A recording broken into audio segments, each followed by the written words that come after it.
Hi, my name is Prerna Reddy. I am a consultant audiologist and speech language pathologist at Harika ENT Care Hospitals, Vanasthalipuram. ఈ రోజు మనం ఇంట్లో speech therapy, ఇంట్లో language stimulation, speech stimulation ఎలా ఇయ్యాలి దాని గురించి మాట్లాడుకుందాం. స్పీచ్ థెరపీ అంటే ఏంటి?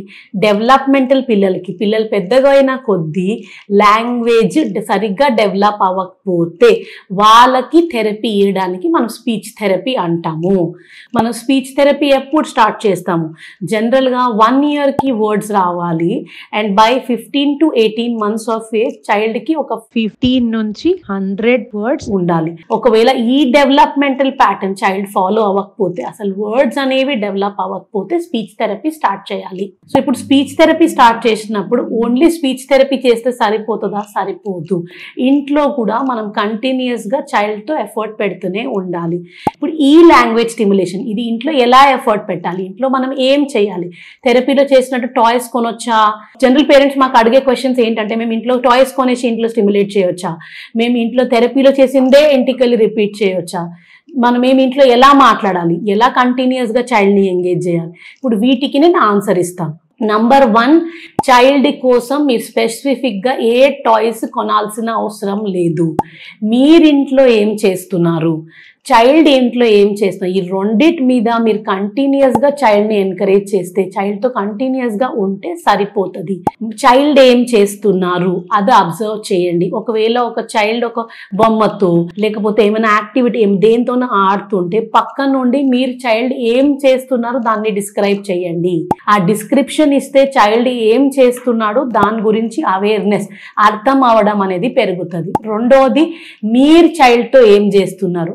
మోస్ట్ ఆఫ్ ద డే, రోజంతలో చాలా రూటీన్స్లో చైల్డ్ తోటి మీరు చాలా చేస్తుంటారు. మీరు స్నానం చేపిస్తారు, మీరు అన్నం తినిపిస్తారు, మీరు బయటికి తీసుకెళ్తారు, మీరు స్లీప్ చేపిస్తారు, అన్ని యాక్టివిటీస్ చేపిస్తుంటారు. ఇవన్నీ యాక్టివిటీస్లో మీరు చైల్డ్ని ఎప్పుడు మీ పక్క నుండి డిస్క్రైబ్ చేస్తూ ఉండడం, క్వశ్చన్స్ అడగడం కాదు. మోస్ట్ పేరెంట్స్ లాంగ్వేజ్ స్టిమ్యులేషన్ అంటే క్వశ్చన్స్ అడగడం అని అనుకుంటారు. కాదు, మీరు పక్కన నుండి ప్రతిదీ డిస్క్రైబ్ చేస్తూ, ఓకే మనం ఇప్పుడు స్నానం చేస్తున్నాము, దా మనం వేడి నీళ్ళు పెట్టుకుందామా, ఓపెన్ చేద్దామా, ట్యాప్ ఓపెన్ చేసాము, వేడి నీళ్ళు వచ్చినాయి, అమ్మమ్మో టచ్ చేయకు, స్నానం చేద్దాం దా. స్నానంకి మనకేమేమి కావాలి? మనకు టవల్ కావాలి, మనకు సబ్బు కావాలి, ఇప్పుడు బయటికి వచ్చినాక ఏం బట్టలు వేసుకోవాలి అవి సెలెక్ట్ చేసుకోవాలి. సో ఇట్లాంటి మీరు ప్రతిదీ చైల్డ్ని డిస్క్రైబ్ చేస్తుంటే చైల్డ్కి మనం ఏం చేస్తున్నాము దాని గురించి అర్థమవుతుంది. అండ్ దానివల్ల వాడికి అర్థమైతేనే పిల్లలు మాట్లాడతారు.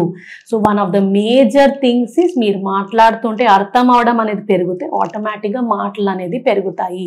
Another thing that we should do with language stimulation is that bedtime routines పెట్టుకోవచ్చు. ప్రతిసారి ఇంకొక స్టైల్ ఆఫ్ గివింగ్ లాంగ్వేజ్, మనం ఇంకొక రకం లాంగ్వేజ్ స్టిమ్యులేట్ ఎట్లా చేయొచ్చు ఇంట్లో అనుకుంటే ఒక బెడ్ టైమ్ రూటీన్ ఎస్టాబ్లిష్ చేయొచ్చు. రాత్రి పడుకునే ముందు books, you get Kinder garden books దొరుకుతాయి. అందులో పిక్చర్స్ ఎక్కువ ఉండి రిటర్న్ టెక్స్ట్ తక్కువ ఉన్న బుక్స్, ఫ్లిప్ బుక్స్ మీరు చూస్తే ఫ్లిప్ బుక్స్, ఒకవేళ బుక్స్ని ఫ్లాప్ ఎత్తితే డిఫరెంట్ టెక్స్చర్స్ చైల్డ్కి దొరుకుతాయి. ఇట్లాంటి బుక్స్ తీసుకొని డైలీ ఒక బెడ్ టైమ్ రూటీన్, ఆ బెడ్ టైంలో మీరు డైలీ ఆ బుక్స్ చేస్తే చైల్డ్కి మీరు లాంగ్వేజ్ ఇచ్చినట్టయితారు. చైల్డ్కి పాయింటింగ్, చైల్డ్కి ఐటమ్స్ గుర్తుపెట్టుకోవడం అనేది వస్తుంది. సో లాంగ్వేజ్ స్టిమ్యులేషన్ అనేది ఇది మీరు ఎవ్రీ డే థెరపీ అవుతూ మీరింట్లో ఇది కంటిన్యూస్గా ఎంగేజ్ చైల్డ్ని చేస్తే ఖచ్చితంగా మీరు చూసే రిజల్ట్ని బాగా చూస్తారు. Thank you.